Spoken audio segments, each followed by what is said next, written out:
Naalala nyo ba tong cafe racer na to?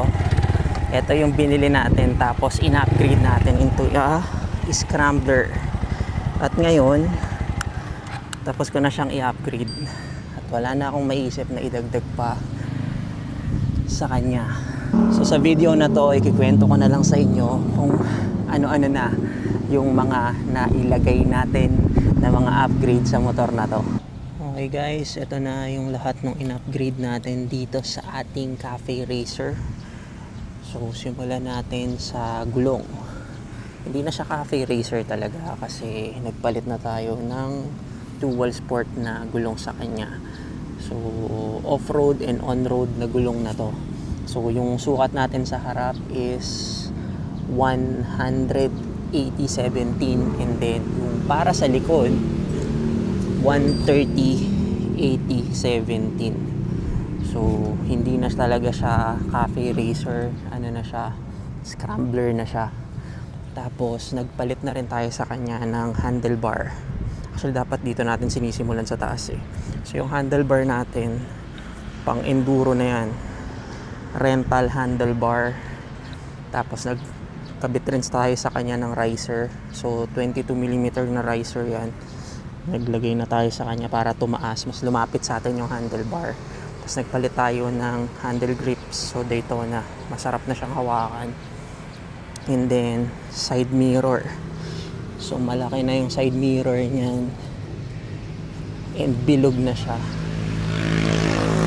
So from Street King yung ating side mirror, so sturdy yan. And then naglagay tayo sa kanya ng grills para mas maganda yung ilaw niya, and protection na rin yan kapag may tumalsik na bato. Tapos naglagay tayo ng windshield na medyo maliit lang na sturdy rin naman. Tapos ano pa ba, ito importante rin to, naglagay tayo sa kanya ng mini driving light. So mini driving light yan na may mga functions, and wireless mini driving light yan. This is from Ruhan, basta wireless mini driving light yan. So C200 yan yung model. Tapos ito yung switch nya. Ang dali lang yan ikabit kasi kakabit mo lang sa battery, tapos hahanap ka ng 12 volts para dun sa isang wire, tapos ayan na, wireless, diba? Easy.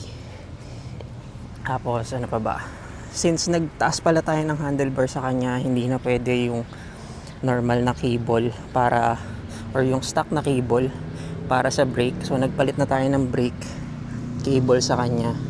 Drain na rin natin yung brake fluid para doon, para umabot siya dito. Ito yung brake, tapos ito yung clutch. So nagpalit tayo ng clutch and brake sa kanya para umabot siya or maitaas natin yung handlebar. Naglagay tayo ng accessories sa kanya. So accessories para sa action camera, and then accessories para sa cellphone. Tapos ano pa ba, ito sabitan, hook lang yan. Meron na rin siyang hook. Ito, muntik ko pa makalimutan, meron tayong charger na dito. So charger yan na voltmeter din. So ayan.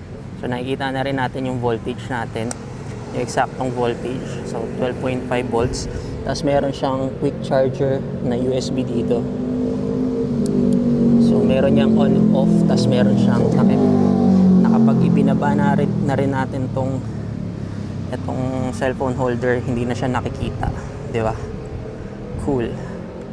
So talagang pang long ride na yan.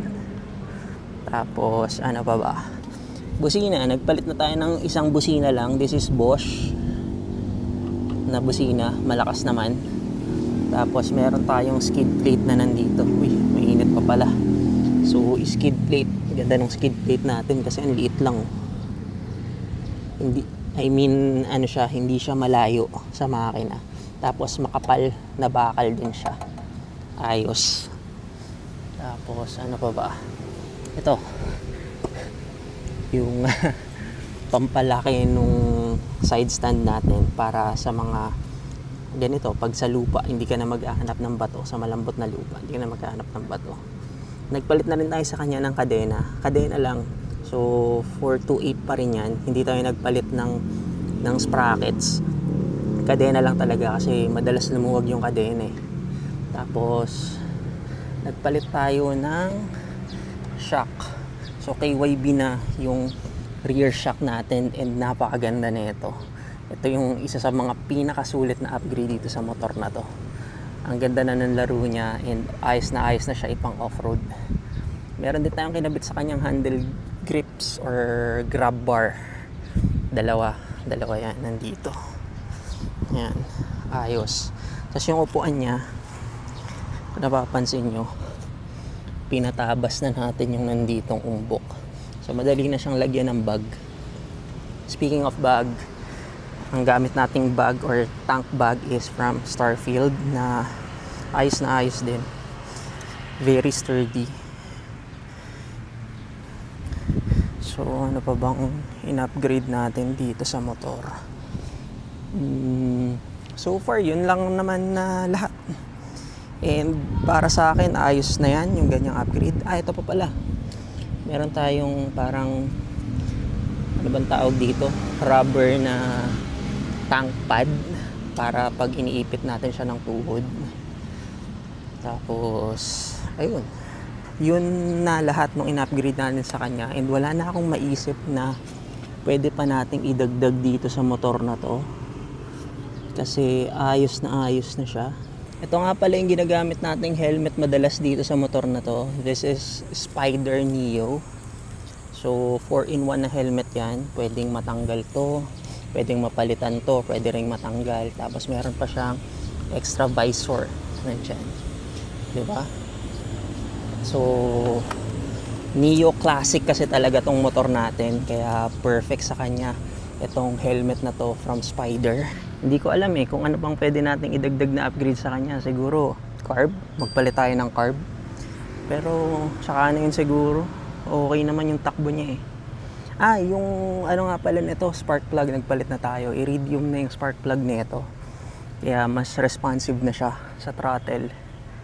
Tapos ayun, kung may papalitan ako dito, hindi ko alam para kasi sa akin ayos na to Scrambler na yung build niya and wala na akong maisip na i-upgrade sa kanya. Kayo ba, may naisip pa kayong idagdag dito sa motor? Kasi sa ngayon nadadala niya naman tayo sa mga adventure natin So siguro kung may naisip kayong pwedeng pa natin idagdag na upgrade dito, i-comment nyo na lang siguro sa baba. So yun na muna para sa video na to. Thank you guys for watching. Once again, my name is Seth. See you in our next adventure. Mabuhay!